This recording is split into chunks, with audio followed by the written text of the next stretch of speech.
Hi everybody, Dotty from Premium Websites here. It's been a while, so I thought I'd get back onto the Facebook Live game, and so here I go. One question I get from a lot of my existing clients is, do I hire a website designer or do I hire an SEO company? And this question, like I said, comes from existing clients whom I've already built websites for, and it also comes from experienced business owners who have had a website for quite a while, and maybe they're just not getting the performance they want from it. Maybe they're not getting the calls they want, the inquiries, whatever it is. So they're looking to see, how do they improve? Is it a website designer, or do I put money into SEO? And depending on the business and the goals, the answer could be one or the other or both. So I know that's not helpful. But what I tell people is that it's a completely different skill set. An SEO person knows a lot of technical stuff behind the scenes that can help get your website ranked.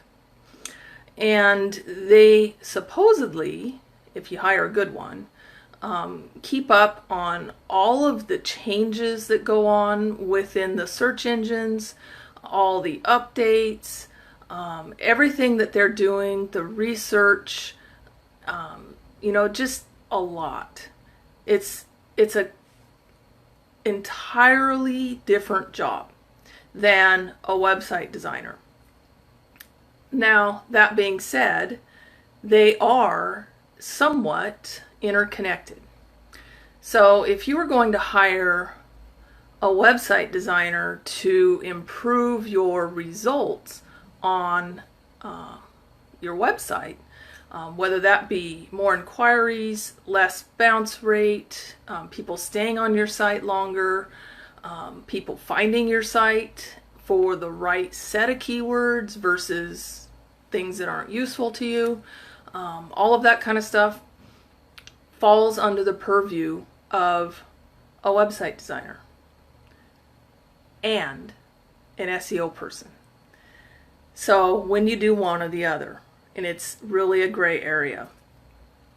I personally stay up on SEO at I want to say a minimal level, but minimal for my profession, not minimal for any web or any business owner.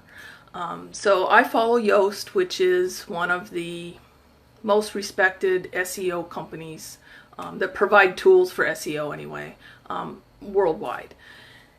And one of the things that they recently had a webinar on that I listened to was on ranking factors. And there are thousands of ranking factors. Some of them are minute and can help you in a little bit. Other ones are huge and will help you a great deal. And yet other ones are just interconnected. One of the ones that they kept coming back to is user experience. If you have a bad user experience, then you're not going to rank well. And it has, according to them, nothing to do with actual ranking factor of user experience, but a good user experience will decrease your bounce rate, which is a ranking factor. It will, if users click on your site within the search results, and if maybe you're the third or fourth one down the organic rankings, but they're still clicking on your site, that indicates to Google that maybe they need to take another look, according to Yoast. In which case, it may actually having people click on your search result may help you rank higher. If the user gets to your website and they don't find what they were looking for, or it's too hard to find what they were looking for, your site is too complicated, there's too much information that's not organized well, all of these types of things are an indication of user experience. And it could be good or bad. If you have a bad user experience on your website, you would have or you would have, let's see, the result that you would get from spending money with a web designer is going to outweigh the result you would get with spending money to an SEO expert, because they're not going to fix your user experience. They're going to work on all of the technical stuff behind the scenes that will help rank your site, which may help, but if you still have a bad user experience, then it's not going to matter as much as if you fix the user experience issue first. And then if you're still not getting the results you want, hire an SEO person to do all of the back end technical things that you don't understand, don't even care to know about. You just know it works. So user experience is huge. Now, what falls under user experience? I've been on sites, but I do a lot of my personal searching on sites on my laptop in the evening when I'm relaxing, doing other things. And so a bad user experience is something that doesn't work on a laptop, for me personally. That could be a drop-down menu that has so many items that it goes beyond the height of my viewport, and I don't see the ones on the bottom. And it doesn't, a drop-down menu doesn't scroll, because if you scroll, then you've lost your drop-down menu. So that's a bad user experience. So if you're someone that has a ton of items in your drop-down menu, you might want to put that into what's called a mega menu instead, which it goes wider instead of long. So that would be a much better user experience, and that would be something I could fix as opposed to an SEO person. Another example of a poor user experience that I've come across very recently is I went to a website, it had a pop-up, which I personally hate pop-ups, but if they have like a little X in the corner and you can X out of them, great. I'll just close it and continue what I was doing. I'm okay with that. Well, on my laptop, this particular website, the pop-up, was so big that any way to X out of it was not on the screen. And I couldn't scroll, couldn't change anything. The only thing I could do was to hit the back on my browser and leave that website. That is an extremely poor user experience, causing someone to leave your site because they can't move forward. And I wasn't going to fill out the information on the pop-up because I wasn't interested in it, whatever it was. So that website lost out on a visitor. Anybody viewing that site on a laptop is going to have the same experience, and I suggest get rid of the pop-up, or make sure it's sized small enough that it's usable. Don't have pop-ups on mobile. It's not something that works well on mobile. All of these things are user experience. Another example of a poor user experience is actually your content. I have been on websites that the content just goes on and on and on, and it's in these huge paragraphs. It's not broken down well. It's not in little bits so that you can digest it well. It's not in lists. They don't have headers separating their paragraphs so that you can scroll and see, read just the part that you want. Very, very poor user experience. And when I come across that, I don't have the time to read and digest that whole thing. I go away and find a site that I can easily digest, scan, get the information I want, and move on. So if your site is like that, again, poor user experience. And you need to address that. If it's in WordPress and you are a fairly adept user of WordPress, you can go onto your site. You can fix that yourself. You don't need to hire anybody. If you are someone who can't write anything, for whatever reason, the thought of writing something down gives you chills and heart palpitations and you just really can't do it, hire a content writer. But hire a content writer that writes for the web, not someone that's going to write a novel.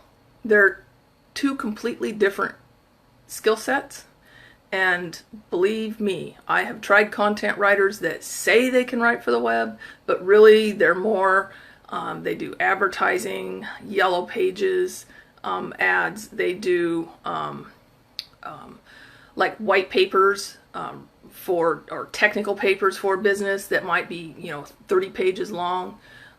They're not a web content writer. So that being said, hire the right type of content writer.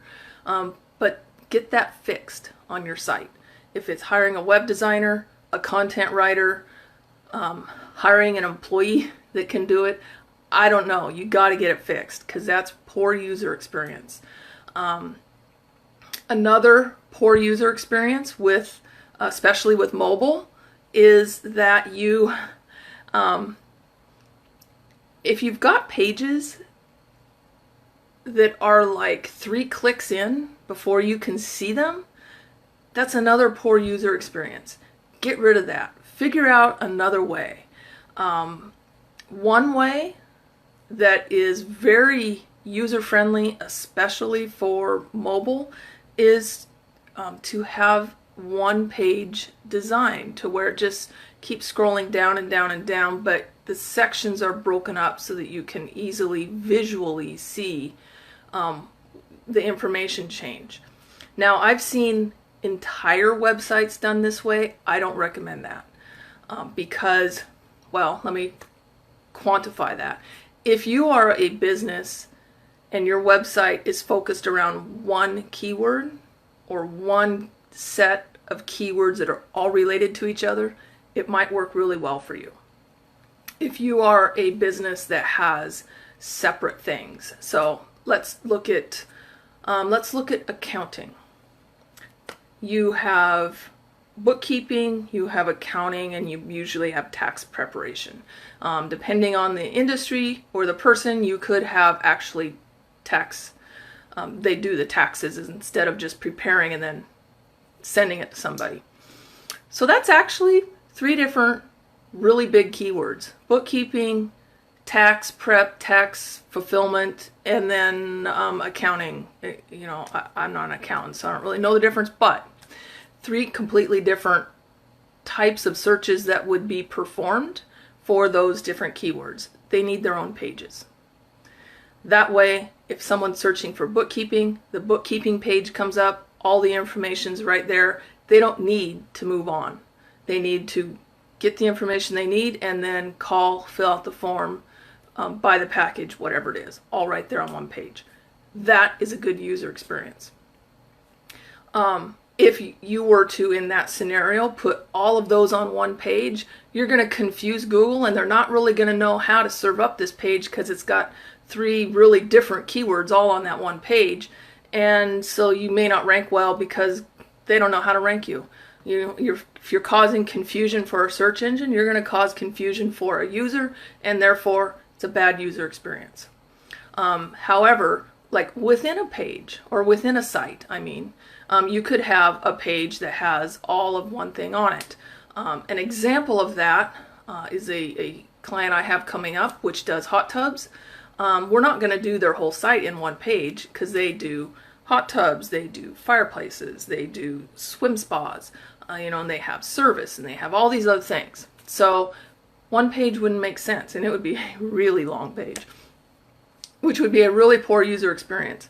However, if we put the hot tubs all on one long scrolling page and have the information they need there and hot link them down so that people can easily find it, that is a great user experience, especially on mobile. So that in itself is going to improve the rankings of that website. And so in that case, hire a website designer because an SEO person isn't going to be able to do that. Now, once all of the user experience stuff is fixed on your site, then give it a few months, see if you're still getting the results you want, or if you're still not getting the results you want, or if it's been fixed. If it's been fixed, yay! If it hasn't, then hire an SEO person to go in and do the other stuff that will help you get ranked better. So I hope this has helped. I know it's a lot of information, and there's, a lot I haven't said, and there's just so much around this topic. But that should give you a little bit of information to know, to be able to look at your site and say, do I have a good user experience or do I not? And let's start there. Let's fix that. Or if I've got a great one, let's move on to the next step. So anyway, this has been Dotty. Have an awesome day.